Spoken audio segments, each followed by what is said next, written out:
Ici Paris, un Congolais parle aux Congolais. Madame, Monsieur, jeunes et vieux, bonjour. Un an, jour pour jour, depuis que le Ngaya Sassou Denis attaque, bombarde, massacre, pourchasse les paisibles populations du Poul pour maquiller son hold-up électoral d'avril 2016. En effet, nul Congolais ou étranger de sensé n'ignore que l'usurpateur Sassou Denis n'a jamais remporté l'élection présidentielle anticipée du 20 mars 2016, contrairement aux dires de ses parents et affidés accrochés au Conseil constitutionnel bidon qui l'ont déclaré vainqueur au premier tour avec un suffrage avoisinant les 61%. Laissez-moi rire.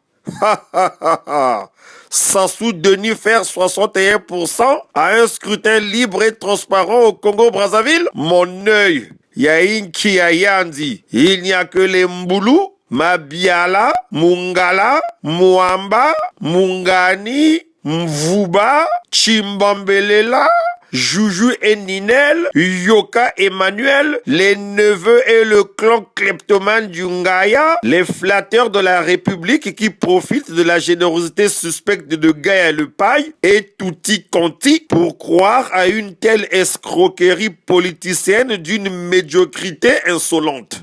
Franchement, c'est pour la première fois de ma vie que je vois quelqu'un qui prétend avoir gagné à plus de 50% et qui en même temps massacre des innocents parce qu'ils n'ont pas voté pour lui. Jette en prison les opposants à sa politique hasardeuse, bête et stérile. Accuse d'atteinte à la sûreté de l'État par le biais d'un procureur petit comme ça, pratiquement tous ses concurrents à l'élection présidentielle. Du jamais vu. Il n'y a que Sassou Denis pour le faire. Et il l'a fait sans sourciller. Un peu comme le 18 mars 1977, le fils de Mouébara surprend encore tout le monde. Il doit carburer au nucléaire, ce mec. Non, au chanvre indien, certainement.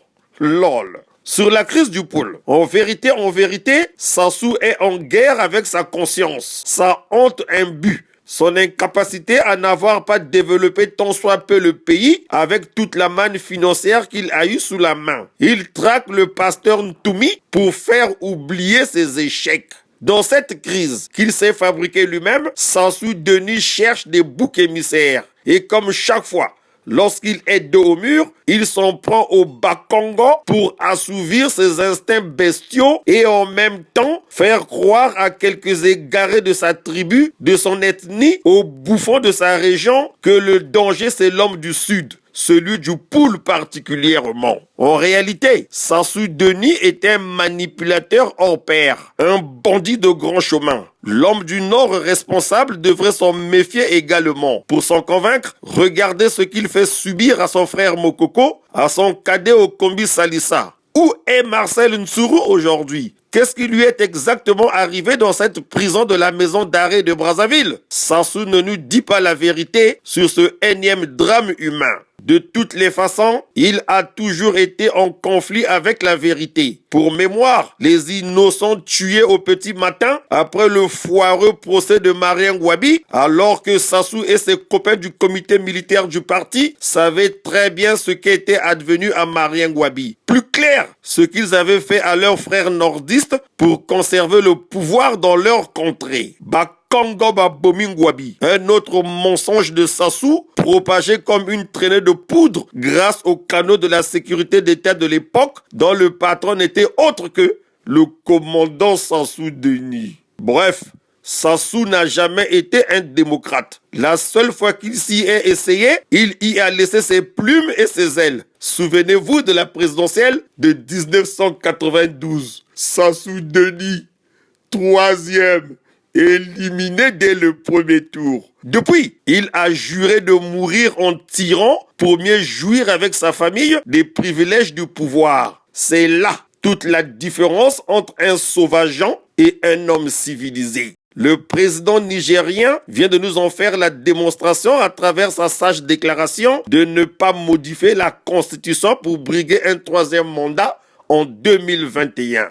Une de mes plus grandes ambitions, c'est d'organiser en 2021 des élections libres et transparentes et surtout de passer le témoin à un autre Nigérien que le peuple aura choisi. Moi, Je suis un démocrate dans l'âme. Je n'ai pas cette arrogance de penser que je suis un homme providentiel irremplaçable. Le Niger a besoin d'institutions démocratiques fortes. Pour cela, il faut qu'il y ait une respiration démocratique avec des alternances au pouvoir. Dixit Mahamadou Issoufou. La classe, la grande classe. Respect.